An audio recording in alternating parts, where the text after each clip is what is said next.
This is going to be my latest project here, and we got a roll-top desk that we bought pretty cheap really for the quality that it is. So I'm going to have to refinish the desk portion. The lady that we bought it from, her ex-husband didn't seem to care where he set his glasses or anything, so we got some damage on the desk portion. So what I'm going to do is I'm just going to go ahead and sand that all down with like 150 grit sandpaper, and then go back over it with 220, restain it, and then polyurethane the top of that, and then go ahead, I'll stain it and everything like that and stuff, and then seal it up with the polyurethane. So let me show you what this looks like, and then I'll lift up the roll top part so you can actually see the damage that was done. So you can see it's actually a really nice desk. Like I said, it's got some touch-ups and everything that are going to be done, need to be done. But most of this I can mix up a combination of that touch-up stain with some light and dark combined together to make kind of like a custom color. And then let's go over the scratches and everything to touch it up. But and I will get some beeswax and go over the roller part. A little bit rough. But let me bring you up here and show you the damage. This I did sand on a little bit and stuff just to see how hard it was going to be to get the finish off, and I don't think I'll have too much trouble. But it was damaged a little bit there from something, I'm not exactly sure. But over here is the bigger concern. And even though you may not be able to see it too much, the grain has raised up here quite a bit. So something leaked and was damp for quite a while before anybody noticed it and cleaned it up. Because like I said, stuff, this is good and smooth right here, and then I can feel the raised grain right here. So I'm going to take the palm sander and try to go over this as best I can, and then we will restain it and then reseal it. So hopefully it won't take too long. So anyway, let's get started.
Okay, I've got all this sanded down with the 150, and now I'm going to go back over it with the 220, and then I'll clean it up real good. Then I'm going to blow all that out with an air hose, and then I'll go ahead and start staining it. So let's see what it looks like. Like I said, I wasn't able to reach back under with the palm sander, so I do have a sanding block that I tried to get underneath the shelves as best I could. So it's like I said, the finish and stuff is going to be pretty dark, so if there's any spots on there, whatever, I did rough it up. So I think it'll stain right over the top of that. So I'll continue with the 220 and we'll be back. And here, I'll show you a little trick. You see These spots right here, these are dents. As you can tell where I sanded over them, it left the stain down in there because it's, like I said, it's dented in. Somebody smacked it with something. So what I got here is a damp washcloth. And this just takes just a second. And a hot iron. So I'm just going to lay that on there.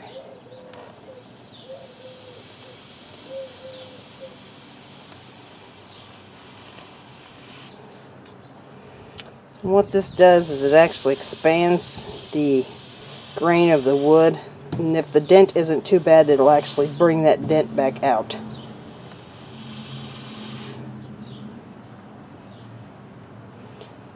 Needs a little bit more.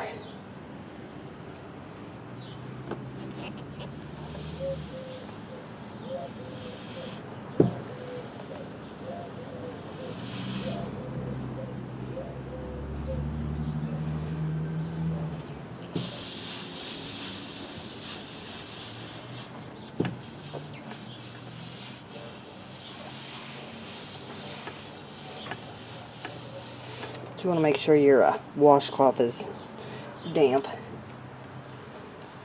Maybe if I hit that worst one more time, maybe I can.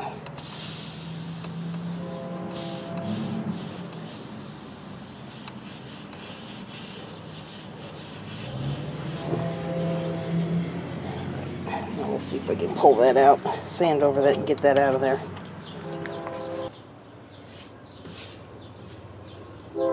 See, and now if I run my fingers across that, I can feel where that grain is raised up compared to the rest of it. This is real glassy smooth. Then here where I've laid the cloth, it's like I can feel that the grain's raised up. So we'll see if we can sand that out. I've got 220 on here now, so we'll see.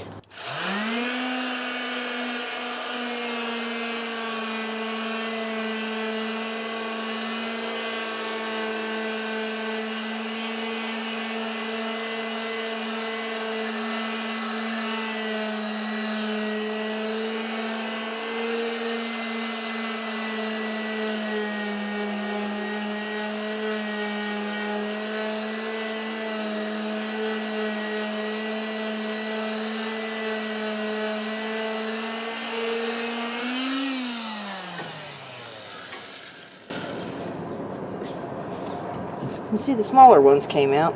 We may hit that one more time.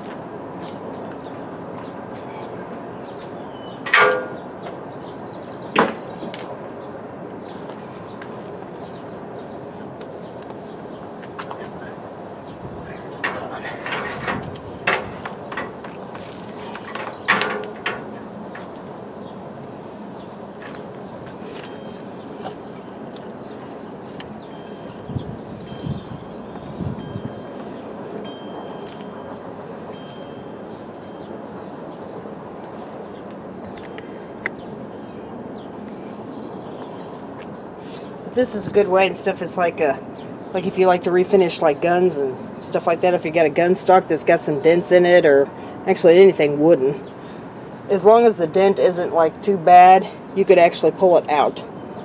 So like I said, we'll see if we can get this one out. The other smaller ones came out, but this one's a little bit deeper.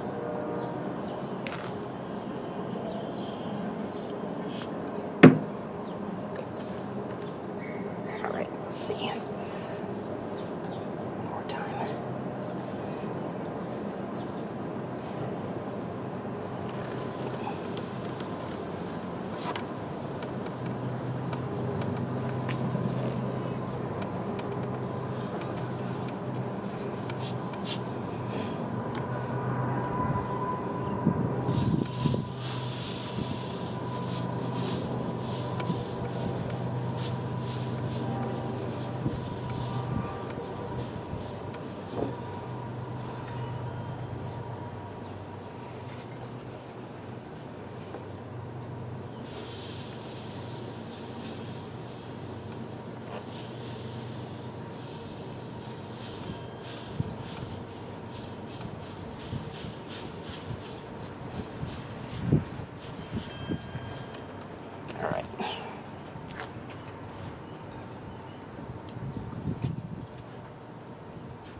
Let's try one more time. Like I said, I can feel the grains raised again.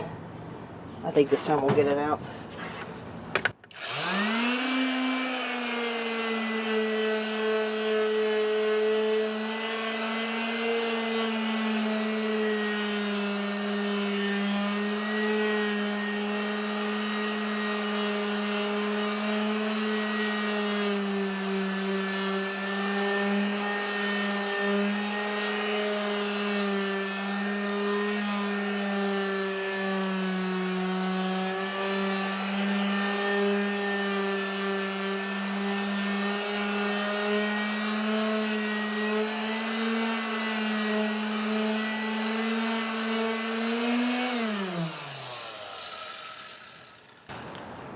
I think that's good enough.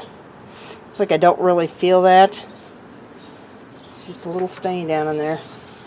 But I'll just sand down the rest of it. Like I said, this is 220, so it's not taking down near as much, taking off near as much grain as the other. But I'll go ahead and go over this. I'll hit this one more time with a new piece. Hold on just a sec.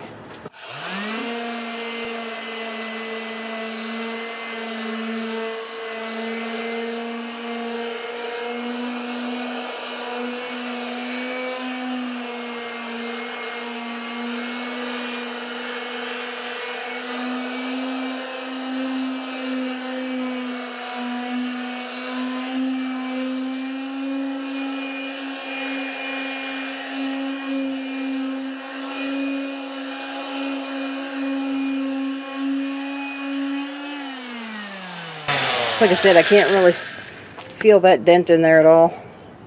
So I'm going to go ahead and finish sanding the top of this with the 220. And then I'll blow that all off and take my tack cloth to it, and then we'll start staining.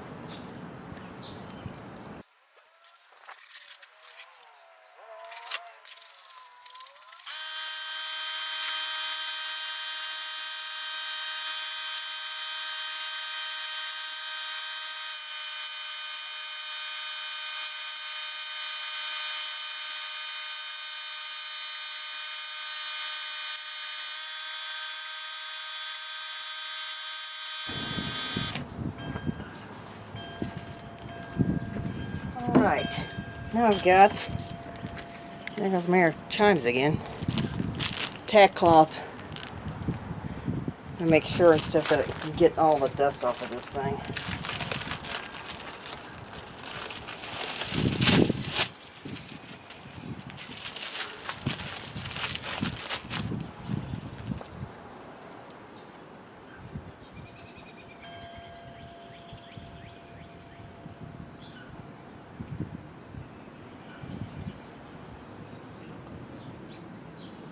Just kind of rub this around on here.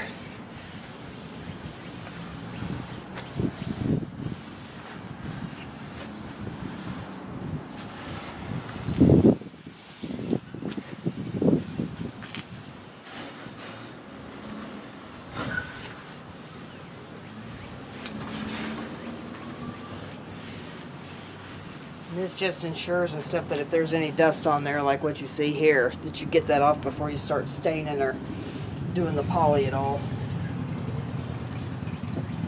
Just to make sure I don't get anything down into the finish. Go ahead and dust these shelves too.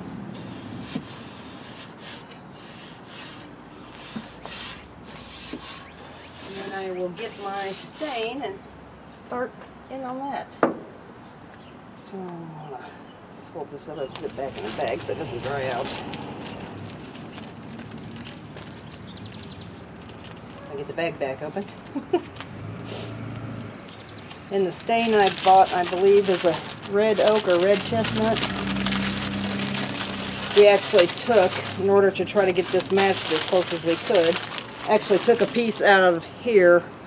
I think it was one of the drawers, and actually took it to the hardware store and took it to their stain matching section to match it to the samples that they had. And actually they have wood there that is stained. It's not just the little sample that's on the can, because what I would have guessed from the samples on the can did not match the stained wood samples that they had. So I will go get some cloth and I'll be back. Okay, here we have our finish, our stain, and it is red oak. So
okay, time for coat number 3.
So make sure I get a good even coat all the way across that.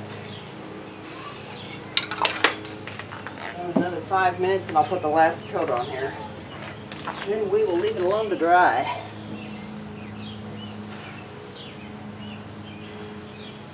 It's looking good. What do you think, honey?